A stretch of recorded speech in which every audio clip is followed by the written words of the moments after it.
Good evening. Thank you all for coming and for listening to the Environmental Speaker Series. My name is Jennifer Olson, and I've been on the Environmental Quality Committee since 2020. Tonight, we are going to hear about organized garbage collection. A subcommittee of the Environmental Quality Committee members have been diving deep into this topic for about a year now. This topic piqued my interest when the pandemic began and when I started working from home. I never noticed the number of different garbage hauler trucks that came down the street doing the same thing on garbage collection day. Having lived 20 years in Michigan, I never saw such an inefficient system of providing a service to residents. That's my personal opinion, but it made me start asking questions. We have gathered a lot of information, including asking other cities, such as Richfield and Bloomington and Maplewood and St. Paul, what has worked, what didn't work, and what they could do differently. Did you know that Vadnais Heights, White Bear Lake, Little Canada, Maplewood, Bloomington, Richfield, St. Anthony, St. Louis Park, Minneapolis, and St. Paul all have organized garbage collection? Susan Young is here to talk to us tonight about organized solid waste collection and the differences between open and organized systems of collection. Susan has been playing in wastewater and trash for more than 40 years. Professionally, she has planned solid waste management systems for cities and counties, done landfill and waste-to-energy facility siting, operated city waste programs, and provided technical assistance to cities for trash and recycling programs and contracts. She sorted garbage from Oklahoma to New York City and provides education programs on backyard composting and vermiculture. She is active in community work, was a city council member, and is a current planning commission member. Rotarian, Stream Health Evaluation Program volunteer, and is on the boards of community nonprofits in Forest Lake. I met Susan volunteering for the Stream Health Evaluation Program for Rice Creek Watershed.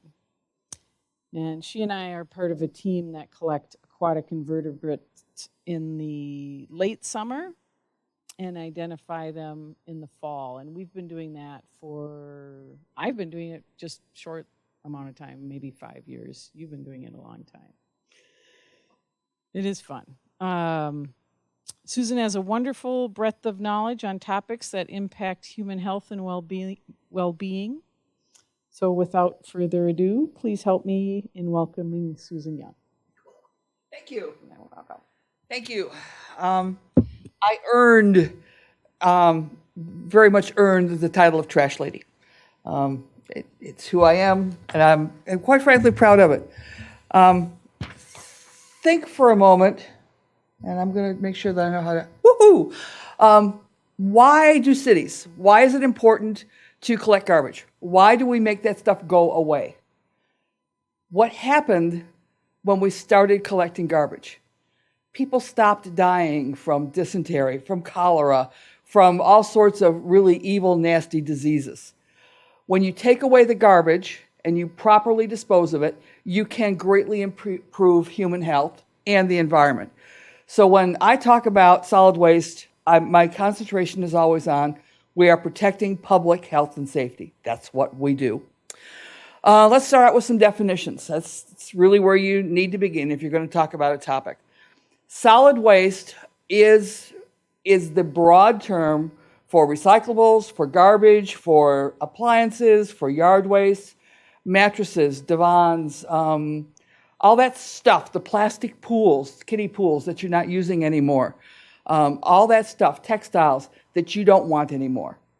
Solid waste under Minnesota law does not include rocks and concrete and rubble and building materials. It does not include hazardous waste. It does not include animal waste that are used for fertilizer. So solid waste is the broad definition. And then we talk about recyclables. Then we talk about problem materials. A problem material is anything that is too big to stuff into your garbage cart.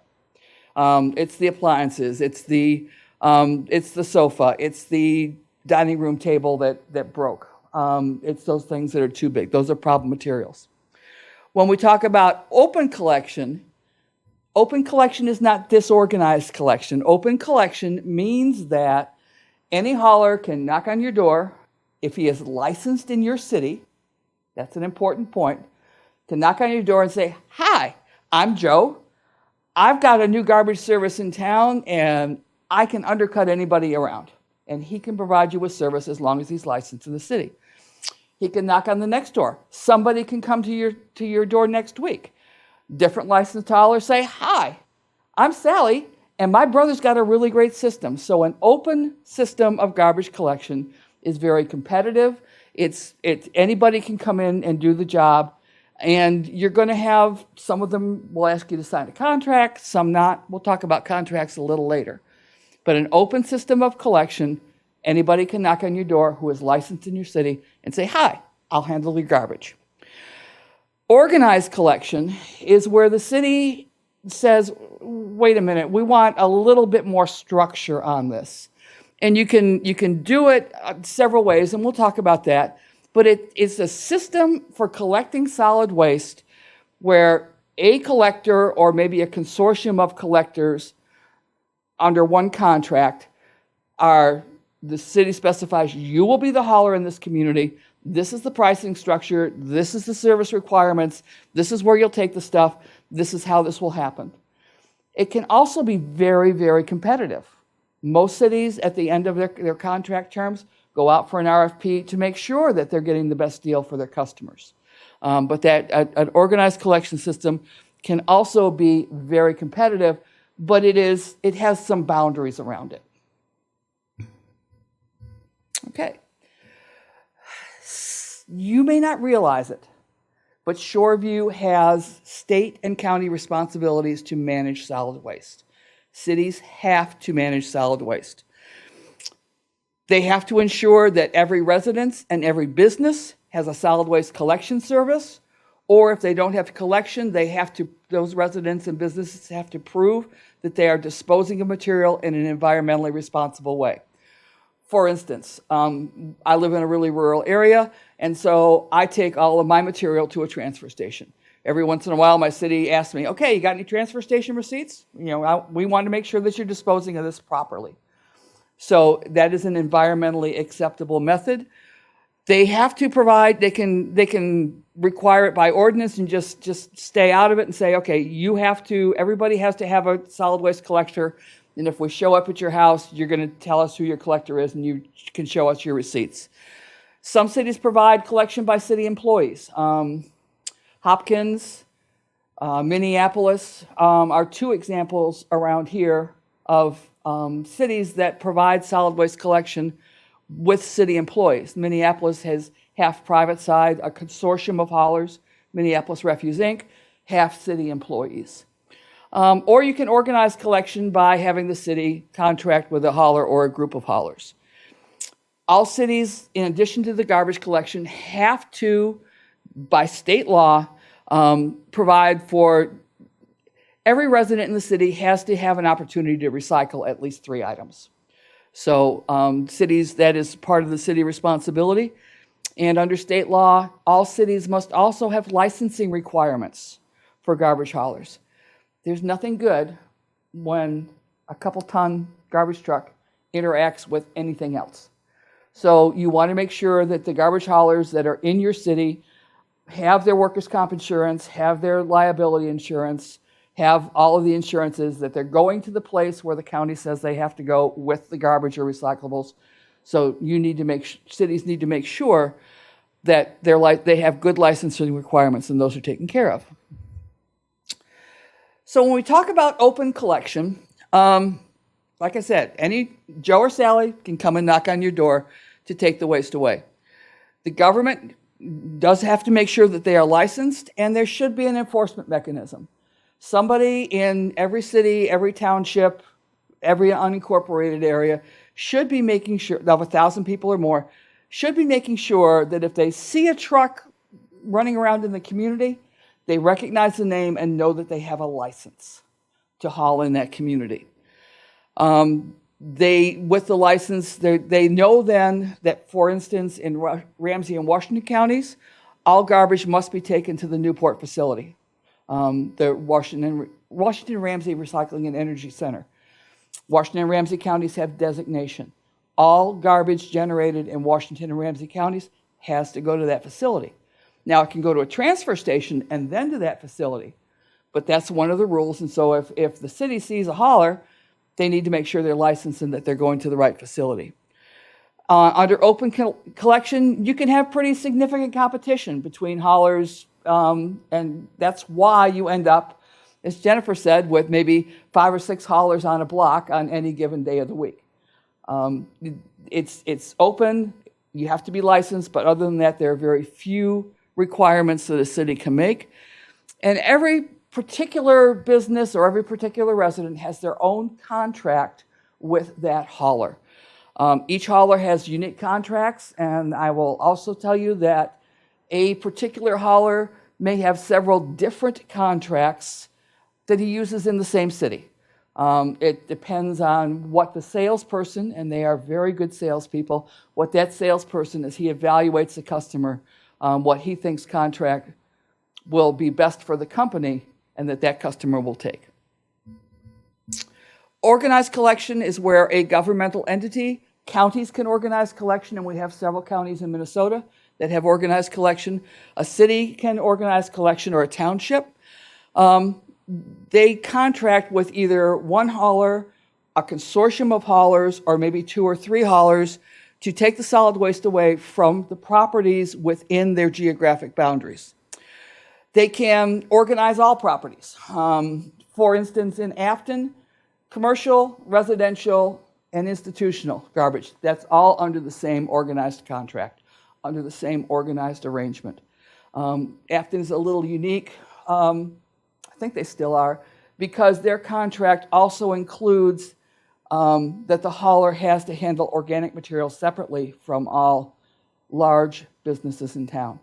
So when you go to Afton House, or when you go to some of the restaurants, or you go to one of the fast food places in Afton, they have a separate organics collection that is part of their organized collection. Some cities say, okay, we're going to organize garbage and recycling, and Maplewood's on here as an example. Maplewood has organized, and they have one recycling contract that is on a separate timeline with a separate company, separate parameters, and then they have a solid waste contract for the non-recyclable material that handles garbage, yard waste, and problem materials. So, Maplewood looked at it a different way. Gem Lake is organized just for recycling. Shoreview, you guys are organized just for recycling. So you have organized collection. It's just you have it organized for recycling purposes. Any questions so far? Cool. Organizing doesn't need to be either or. Minnesota has options, so you have a continuum. There are several cities that license the number of haulers in that city. Woodbury, for a long time, only allowed 5 haulers in the city.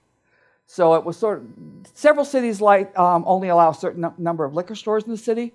So it was sort of along that concept where they said, okay, there are 5 haulers in the city. We do that so that we don't have 10 or 15 different trucks and 10 or 15 different companies we have to keep track of. Some cities limit the number of haulers, the licensed haulers. Some cities say, okay, in our city, if you're a licensed hauler, anybody can choose you, but garbage day is on Monday throughout the city. Or in the western half of the city, garbage day is on Monday, and on the eastern half of the city, garbage day is on Wednesday. That's not really organized collection, because any hauler who is licensed in that community can still pull, but they have organized and said, we're not going to have garbage trucks 6 days a week in our community. So that you can organize that way. You can organize one component. We already talked about maybe just organizing recycling. And then you can also, as part of your licensing, say, all right, hauler, when you submit your license, you're going to tell us what your prices are for the entire licensing period. We're going to publish those, and you have to hold those prices. Those are your prices for the licensing period.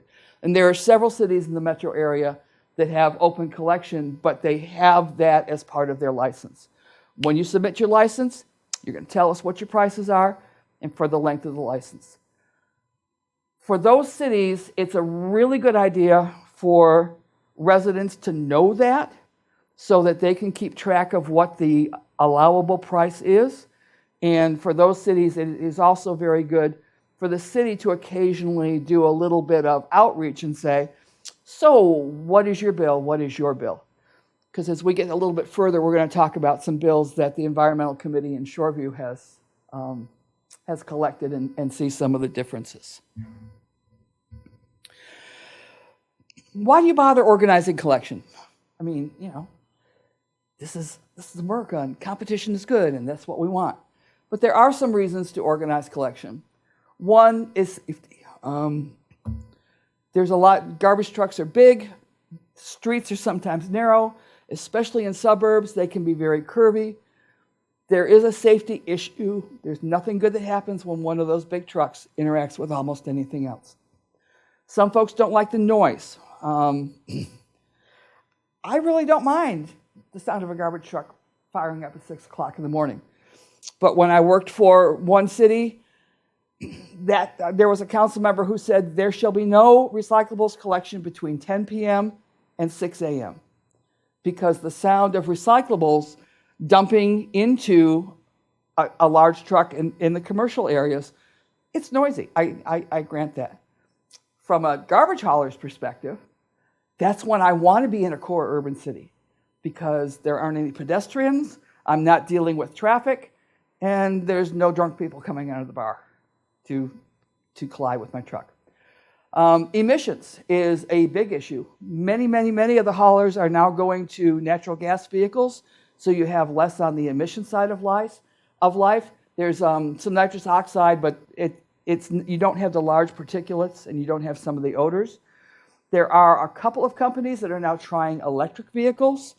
They are few and far between right now, especially in Minnesota, but there have been electric garbage trucks in California for about 12 years. Actually, the Army was the first one to use some of the electric vehicles in California. And then wear and tear on the streets. The University of Minnesota Mankato did a really great study out of their engineering department to quantify the wear and tear from garbage trucks and things like cement mixers and large vehicles, especially when subdivisions are being built or before a subdivision is completed. And it's not what we all think about. We all say, oh, that's a really heavy truck, so it must be messing up the roads as it's going over the roads. The thing about garbage trucks is they start and stop, they start and stop, they start and stop. And in the summer, especially when the asphalt is a little bit soft, or during road restriction season, when the subgrade is really soft, when you're doing that start and stop with a large, heavy vehicle, you tend to do almost micro shifts in the asphalt. It doesn't always spring back, and so you have more wear and tear on your roads from that start and stop activity. That's where the damage comes in. That study has been online. I think it's still online.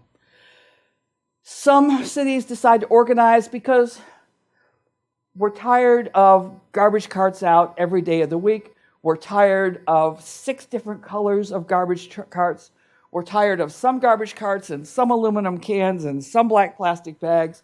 We want our community to look a little bit better, a little more aesthetic. That is a big deal, especially in some HOA areas or cities that have a number of HOAs or cities that have a number of townhomes. They want that look. The other reason, in terms of uniform level of service, is They want to make sure that their residents have the same pricing for the same level of service. And when your environmental committee collected bills from folks, it was pretty boggling. And I'm going to tell you, Bloomington did the same thing. They were also boggled. In Shoreview, same level of service, same size cart, same number of times a week, same company, there was a difference of $1,000 a year between one person's bill and another person's bill. The other thing that they saw was that one company was doing a fuel surcharge. In other words, the company said, "Oh my goodness, diesel is at $5 a gallon. We need to recover those costs." And this person had a $93 surcharge on her bill as a fuel surcharge. I'm sorry. When I saw that, I had an issue with that for the committee. If a company is getting $90 a quarter from every house on a block just for the fuel, that is not reasonable. That is not at all reasonable. When I work with cities and I say, okay, let's talk about your contracts, I tell cities not to have a fuel surcharge. Because just like the price of eggs, just like the price of 88 gasoline, diesel goes up and down and up and down. And if you have a fuel surcharge that is tied to a certain price, somebody in that city is tasked with watching the price and making sure that when diesel is high, okay, there's a small fuel surcharge that really does allow the company to recover its cost. But then when the price of diesel goes down, that surcharge is taken off. Somebody has to watch that. Joe and Jill Public don't typically watch that. And they see a fuel surcharge, they've heard on the TV that gas is high or diesel is high or truckers are having a problem. And so they say, okay, the fuel surcharge, but then they don't think about making sure it's taken off. So a lot of cities organize collection because they know that there are people like me. I'm fairly busy. I get the bill, I pay the bill. It's the Midco bill, it's the electric bill, it's the whatever. I get the bill, I pay the bill, and I don't think about it. If it goes up $4 or $5, well, okay, the electric bill went up too, and the phone bill went up too, and you don't notice some of those creeping costs. What happens in a lot of cities is people that are really good and are really attentive to costs, they see it go up $5 and they say, hey, Joe Holler, I see you want to charge me another $5 a month. I know that if I go over to Sally Holler, she's not going to charge me that additional $5 a month. So what are you going to do for me? Joe Holler says, well, tell you what, you've been a loyal customer. I really want to keep you. No, we're not going to charge you that $5 a month. And tell you what, we're also going to give you an additional 2 bulky items that we'll get rid of at no additional charge. Savvy people can do that and keep their prices low. But people like me that are get bill, pay bill, we don't tend to do that. And that's where you get those big splits, those big dichotomies between prices that residents in your community are paying for the same service. Let's see. Some cities organize their ancillary benefits. For instance, most of the contracts are written that if you provide service in the city, you're going to collect our municipal buildings at no additional charge. And we have, what's the Shoreview festival every year? Slice of Shoreview. And Pete Garbage Company, when Slice of Shoreview comes around, we expect you to have some containers around, and you're going to collect those containers. And oh, by the way, Pete's service, if you also happen to have part of your service being the porta potties, we want 4 of those too. So for the privilege and of earning a living here in Shoreview, we're organized collection. These are things that we also want as part of our contract. I mentioned that cities have a responsibility to the state and the county.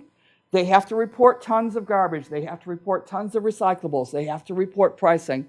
So when you have an organized collection system, you know what's going on very carefully under your contract, and in your contract you write in those reporting requirements. You say, Pete Garbage Hauler, every month I need to know how many tons of garbage. Sally, you're the recycling hauler, I need to know how many tons of recyclables and where it went and what the prices were. So in terms of those things that you're required to do for the state and the county, and then also to help your citizens know that what value they're getting, those data collection is important, and also enforcing ordinances. Again, when you have an organized system, you know what the rules are.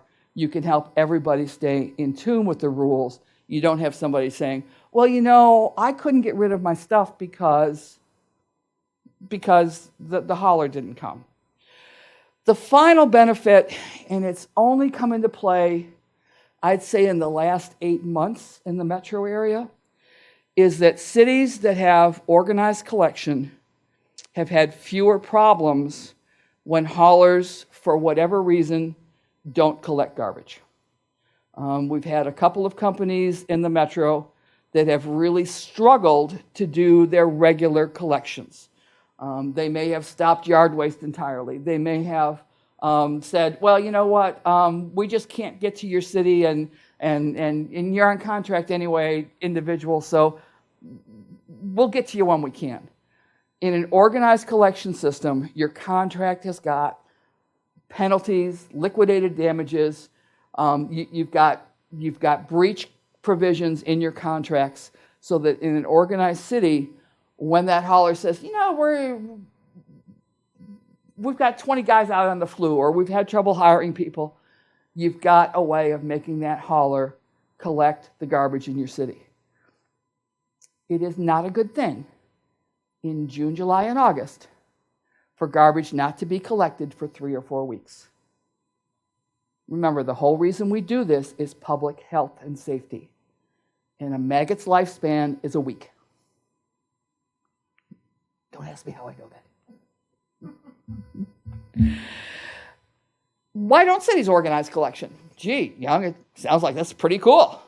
Quite frankly, a lot of residents want to maintain their own their personal disposal habit. I have been burning in, I'm a zero waster. I don't have any garbage. I don't have any trash. Well, to me, that says you don't have any Band-Aids, you don't have any old toothbrushes, you don't buy anything like toothpaste or betadine ointment or whatever that you can't organically dispose of. We've had this burn barrel out back and for 20 years and nobody's ever complained. Well, Tennessee Valley Authority did some really great work on what comes out of a burn barrel, because they're usually down around 300, 400 degrees instead of a good burning temperature that really, really does incinerate. Some folks would see higher costs. Absolutely. In my example of a person who looks at the bill and says, hey, I'm not going to pay that additional $5. That person under an organized collection system may see a higher cost. Absolutely. On the other hand, the person who is paying $1,000 more a year is going to see a lower cost. And so that's the value of cities finding out what their residents and what their customers, what they're paying. And I really applaud the committee for doing that. That was one of the main drivers in Bloomington when they organized, was the real disparity among folks that were savvy about bills and that weren't. And what was very painful, because I helped do some of that analysis, it was elders like my mom who, you know, my dad had done all the finances as long as they were married. My dad passed, my mom was doing the bills, and, you know, she's kind of like me. She just paid everything. She never questioned. Some of those elders were the ones that were really getting stuck with high bills. Folks, get personal with the garbage haulers, all right? I will tell you, your garbage hauler may know more about you and your relationships than your spouse does. The garbage hauler is the first one to know about an impending divorce or a big fight in the house, because either all of her craft stuff ends up on the curb, or all of his fishing gear and his bowling stuff ends up on the curb. All right, your garbage hauler knows. Your garbage hauler knows who's on vacation, who's a snowbird. They know that you had a big party because your kid graduated from high school, because they know what was in the trash. They know which moms are the ones that the day after school say, clean your room, and which ones don't. I mean, your garbage hauler knows a whole lot about you. And so residents, they do. It's you know, I've known Joe. I knew his dad. His granddad hauled trash for my dad. So you get these family relationships. Organizing collection does require some staff resources, especially when you start organizing collection. You need somebody to develop the proposals, to handle all of the process that goes into organizing collection. You need somebody to stay on top of it. I really recommend that if a city organizes collection, that you retain customer service lines at the city. That is really the best way that you will know whether or not the hauler is doing their job. One city that I have worked for, that city said, no, haulers are going to do all the customer service calls. We didn't know how often people were missed, because if they were missed, they called the hauler didn't tell us. We didn't know that there were customers that were on the phone for 3 hours until they started calling us. We would forward their call and stay on the line with the hauler, and we found out what they were going through. I really recommend cities that organize keep the customer service in-house. That way you've got a really good finger on the pulse of how that hauler is doing. Residents, many of us want to limit government intervention. I don't want somebody telling me who my garbage hauler is going to be, what kind of card I have, how often I'm going to put it out, or what the price is going to be. That's a very valid thing. There are a lot of residents who feel that way. And organizing it really is a process. And some cities don't have either volunteer staff or city staff or both that are available to work the process to get it going. So there are valid reasons why cities don't organize collection. So if Shoreview or Scandia or any other city wants to organize collection, how do you do it? I said it's a process, and it is. The first thing that happens is that, the precursor is somebody like Shoreview's Environmental Committee brings it to the attention, does some advanced research, and tells the council, this is something we really should evaluate. We should think about this, and we should start the process and see where it goes. So the city council provides notice of their intent to consider, not to implement, of their intent to consider organized collection. And they have to have public notices, they have to have public meetings, they have to meet with all of the haulers that are licensed in that community, and they have to discuss collection issues and what the city's priorities are. City, what do you really want to get out of this organized collection process? For the first 60 days, the statute says that the city exclusively negotiates with the licensed collectors. What's really happening during that time is the licensed collectors are getting together and saying, can we jointly provide a proposal to the city? There is a process in state law that says, okay, Joe's hauling, of all the 1,000 customers, Joe's hauling has 300 of them, and Sally's hauling has 20 of them, and Pete's hauling has 300 of them. The proportion of the stops or the residences or the customers that each hauler has in the city will determine what portion, if the city decides to go with those haulers, of the city each hauler will have.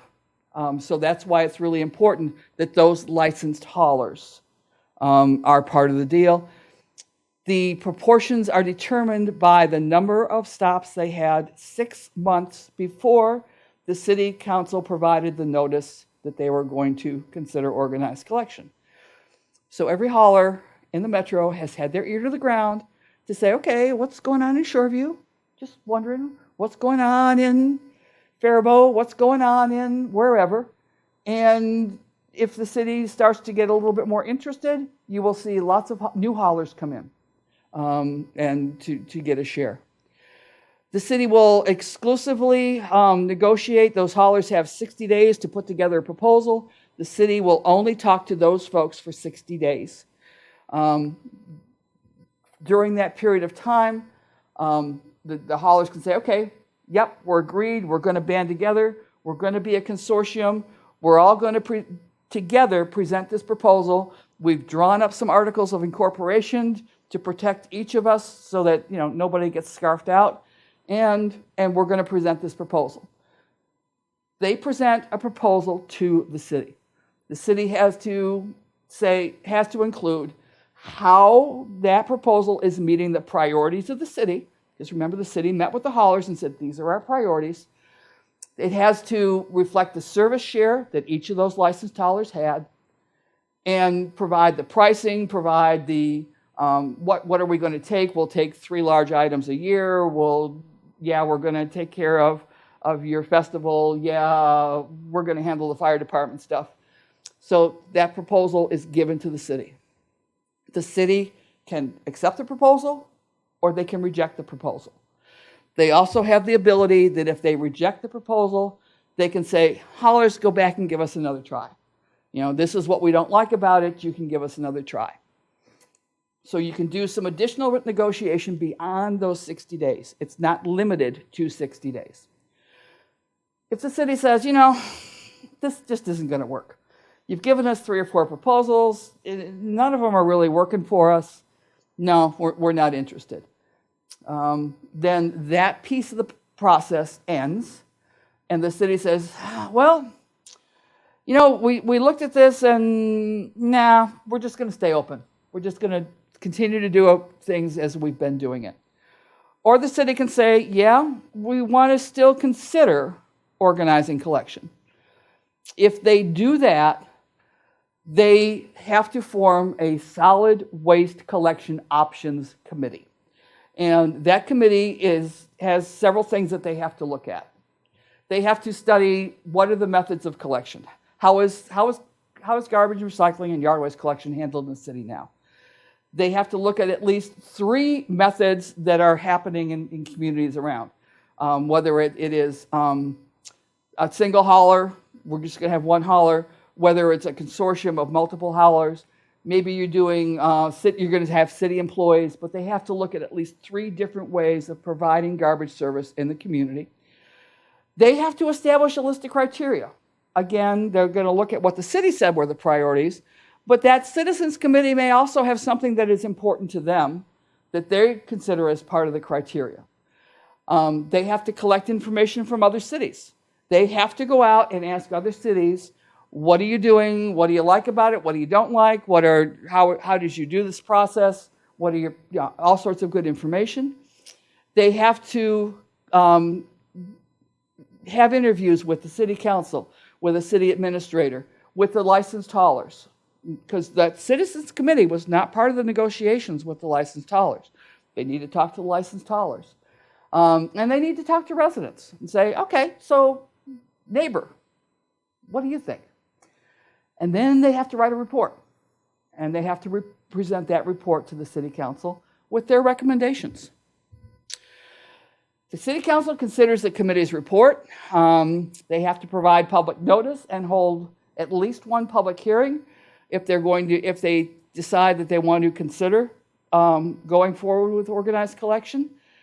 At this point, they can say, yep, we've decided we're going to organize collection, or they can say, we put a lot of time and effort into this. We've got the recommendations of the advisory committee. We've heard from all these folks. Nope, we're not going to do it, but we really appreciate the work of the committee, and we may consider it again in another year or 2. But right now, this isn't the time. If they say, yes, we're going to go forward, they can begin organized collection no sooner than 6 months after their decision to say, yep, we're moving forward. They can issue a request for proposals. And those never do a bid, do a request for proposals.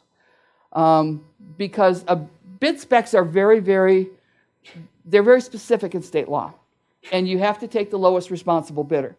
Where with a proposal, a company can come in and one company can say, okay, this is what you said and this is all that we're going to do and here's our proposal. Another company can say, well, this is what you asked for specifically, but we also have some of these value-added things. For instance, our company is very active in schools and we will make sure that we are, actually Waste Management did this in Minneapolis when they got a processing agreement. They said, one of the things that we're really good at, we've got some engineers who like to work with kids in schools, and we're going to help you with a Lego League into schools. So that request for proposals allows the city to get some value-added things, possibly. You can't require them, but if a company comes in and says there are some other things that we can provide, they can have city employees do the collection. Again, it's a pretty good thing when you have city employees and private employees, because if one entity goes on strike or a private contractor has trouble keeping their employees and providing the service, you can protect public health and safety by having the other entity. Minneapolis has run that kind of a program since 1975, and it's been very successful for the city.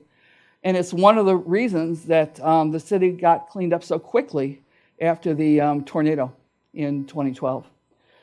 The city can do a franchise contract for collection, or they can organize with an ordinance. Last slide, I promise.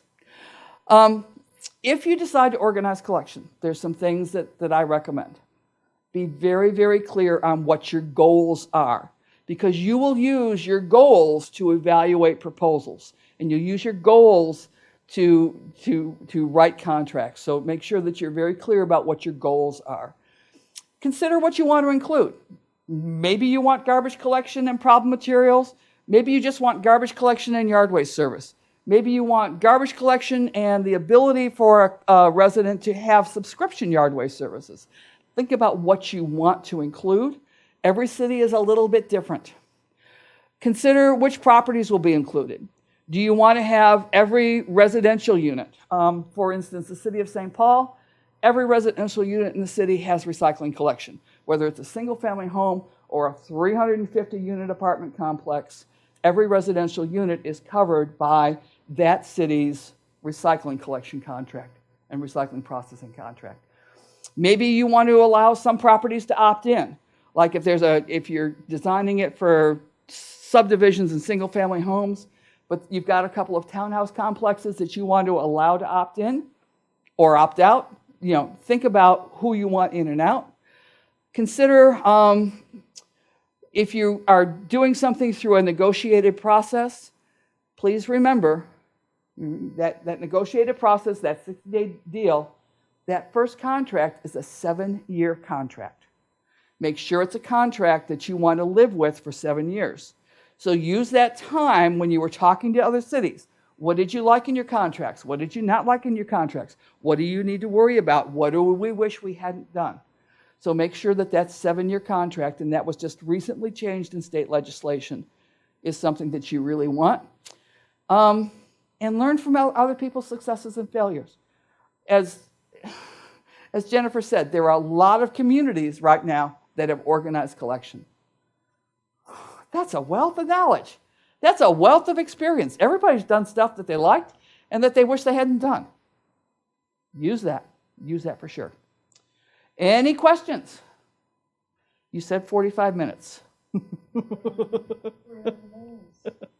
Any questions? How are some cities dealing with yard waste that's seasonal? 2 ways. One, a lot of cities say, company, you need to offer a yard waste subscription. And that subscription may or may not have a cart associated with it. And if you have subscription service, I'm pulling a couple cities that I know of off the top of my head. One city, you have your 65-gallon yard waste cart, and you can do 3 extra bags every single week. Another city, it's just the cart, nothing extra, except that they will allow bundles of brush. That city also says if you call your hauler and say, hi, I'm going to have 10 bags of yard waste out next week because it's fall and I'm cleaning up my yard, that the contract with the company says, yes, there's subscription service, but when somebody calls you for an a la carte, you also have to provide service with them. And those cities also typically have a yard waste drop-off. Ramsey County does a really nice job with the food waste and yard waste drop-offs at no additional charge. It's not free. It's part of your property taxes. It's at no additional charge. So yard waste can be handled a couple of different ways. Ma'am. Some of the mistakes that some of the cities have experienced.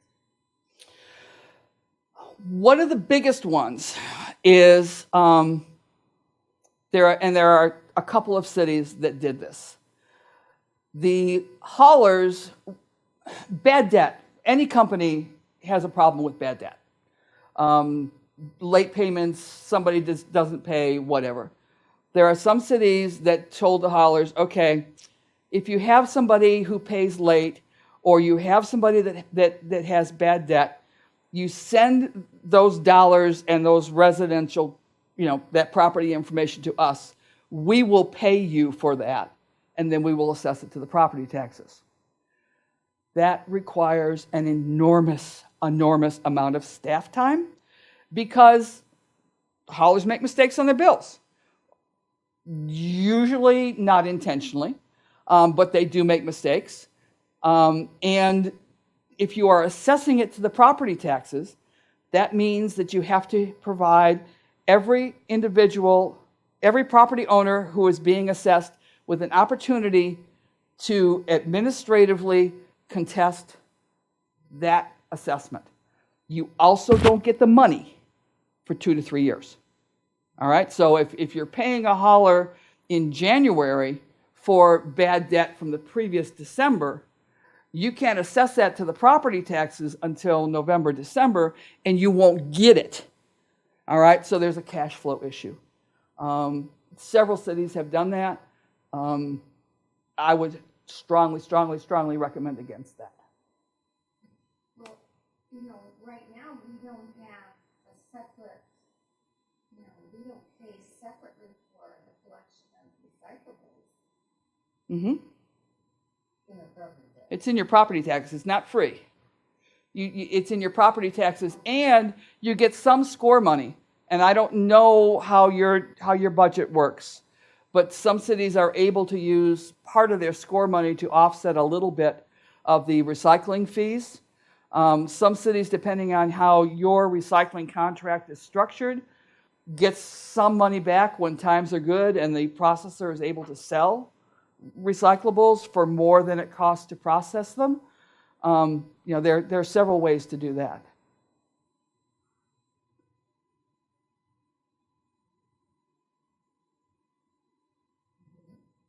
I love trash. I really do. Sir? Now, if I'm not, correct me if I'm wrong here, you used to work for both, correct? Yeah. Okay, so I work for the city of Minneapolis. I work for both. I work for private company consulting firm out of Florida. Yeah. Okay, so you've worked in an environment where you've worked for consulting firms that charge local governments in order to implement these programs. Mm-hmm. Okay, and I dealt with one of your colleagues, Dan Cripp. I know Dan. Who I caught him hiding public information on Folt's servers in Green Bay, Wisconsin, and won a complaint with the state of Minnesota against him for hiding public information from the people of the city of Bloomington. I think that's the wrong thing to do. I'm glad that you caught that. And I listened to your commentary here, and it's been a good wealth of information. But I think there's been a couple of, maybe not a couple, a number of things that have been left out. I mean, for example, what we saw in, let's see, the city of St. Anthony is that 10% of the people there did not have trash collection. Yep. And who that 10% was were senior citizens on fixed incomes who had their sons or daughters, or maybe they shared a can with the neighbor across the street, were then forced to pay for service that they didn't need. So the city of St. Anthony's program offered discounts to people that were wealthier, had more money in their back pocket, but that discount was offered on the backs of senior citizens that were sharing cans. Remember I said, talk to other cities, learn from what they did. The city of Maplewood said, don't like what that happened, we're going to allow folks to share cars and share service. And if you look at the city of Maplewood site, there is an opportunity to share service between neighbors, or if you can show that you have a, the best example is a business. I run a restaurant and I take the garbage from my house to my restaurant's dumpster. Maplewood saw, yeah, that there are people that do that. We need to make sure that there really is a restaurant there and you're really taking it there. You're not taking it to the Quick Trip and illegally dumping on them. So there are ways of making sure that, yes, I have permission to dump here. Every city needs to learn what were the good things and the not good things. And I think they charge residents for that. I think it's a $35 one-time fee. Yeah. Because you And then got what- for enforcement. And then what Maplewood also did is they went and took a portion of the service, purchasing the carts. They spent $650,000 on carts that they put on the property tax bill, which again, the property tax hammers those people that are lower income. And what we saw in St. Paul, which I know you didn't hit upon here, was the backroom politics that were going on. The attempts to implement unionization of family-owned trash haulers was the goal of some of the council members with using organized collection as a method to do that. And That then was there on recycling. and- That wasn't on garbage. It was on It recycling. was talked about with the garbage, and then with the recycling, we had the labor peace agreement debacle, which I think doubled the price of the bids, and then the council went ballistic, and then there was a backtracking on it. But in other words, there are other political, when the city gets involved, there are other political actors that are involved in this process. And in Minneapolis, I believe it was the recycling contract, Eureka did not get it as the low bidder. It went to another company because they promised jobs in a building in a particular council member's ward. And that's what got them the contract, because you're not required to pick the lowest responsible bidder in a labor contract scenario.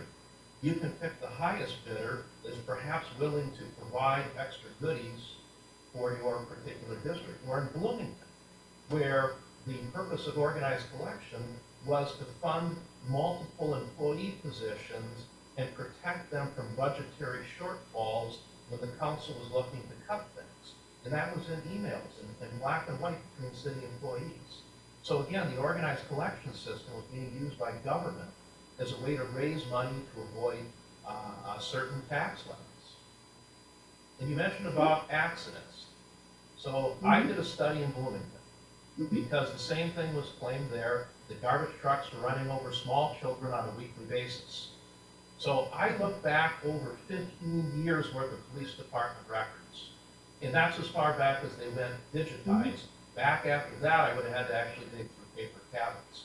And what I found is one garbage truck involved in one accident in 15 years. And that accident was the garbage truck was parked at a stoplight, and some crazy person coming at them careened through the intersection and crashed into them while they were sitting there parked at a red light. And that was the only accident on record in Bloomington in 15 years. But then I decided to look at, since the city was raising this issue of safety, I said, how many accidents have city employees gotten into with city vehicles? And we had city vehicles hitting bicycle riders, multiple bicycle rider accidents. We had a city dump truck that crashed and drove down into a pond, and then the vehicle they went to take to rescue it, that one crashed also because 2 employees forgot to set the emergency brake. We had a truck crash into a stop lane. We had another car hit another car because I think they were looking at their computer. We had a squad car drive into a pond.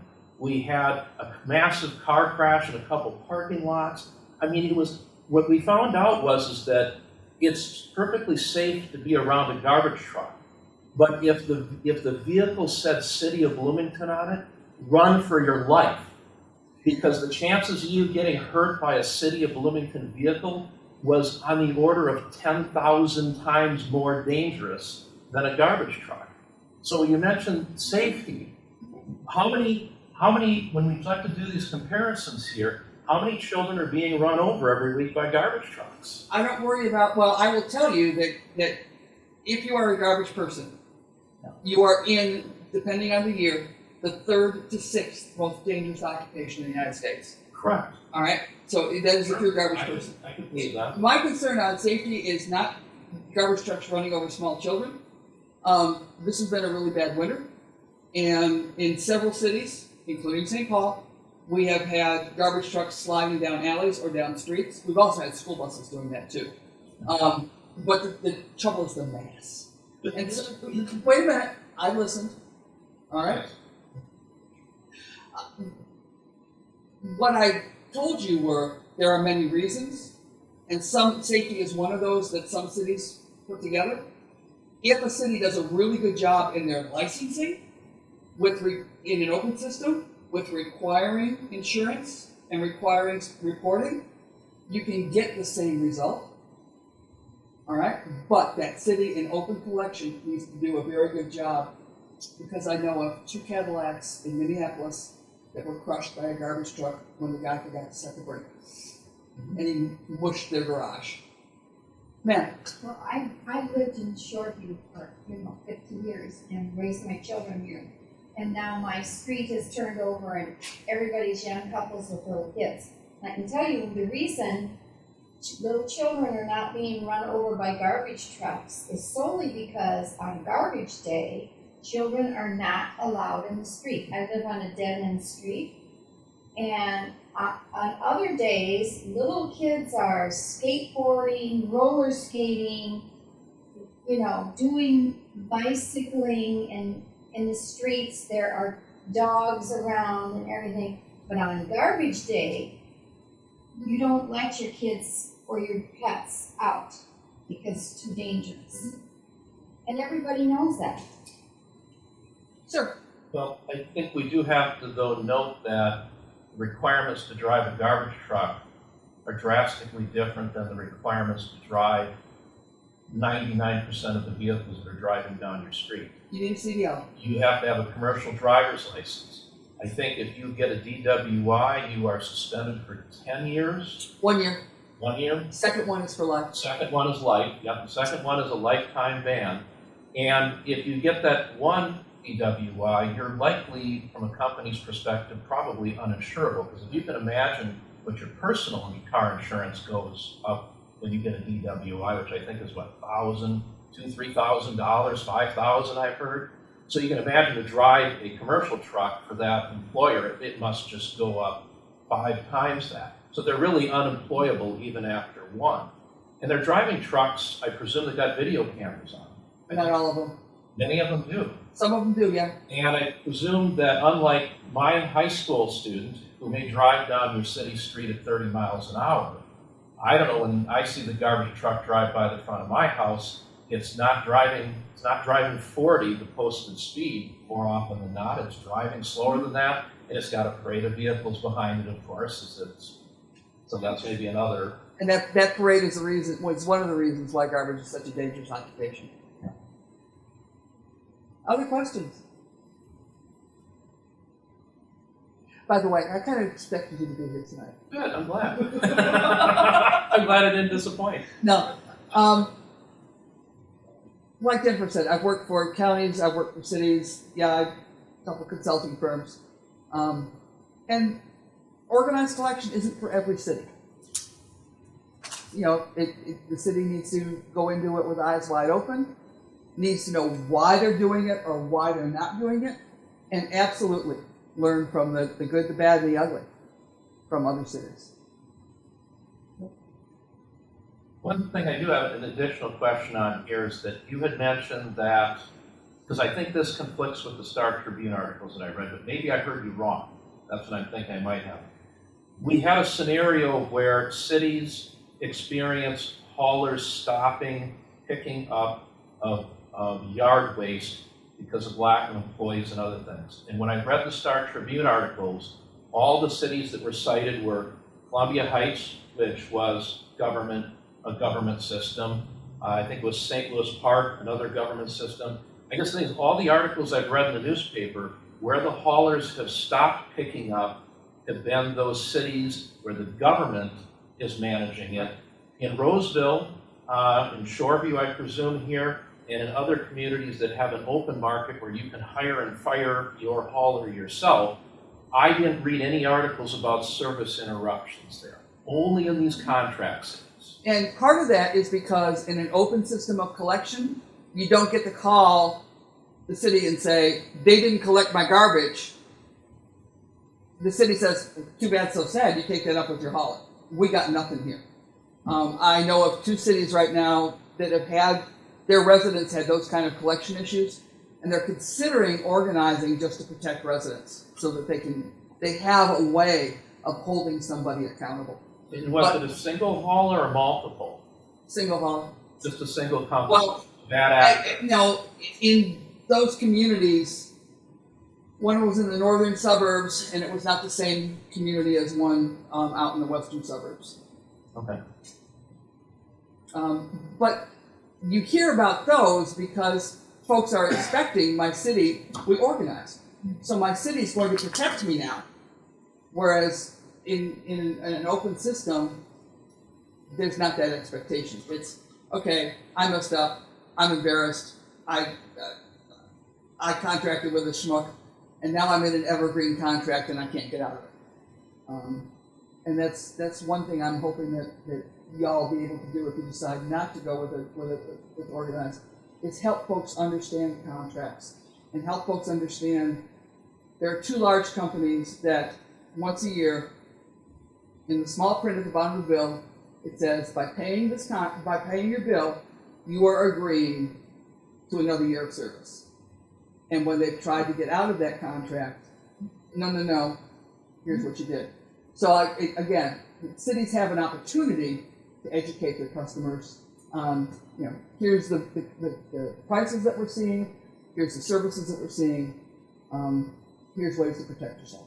And here's the contract. Yeah. Very informative. Thank you.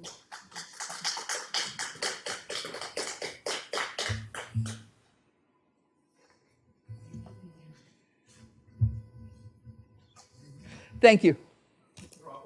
I was going to ask about the Midway Monitor article about. Go for it.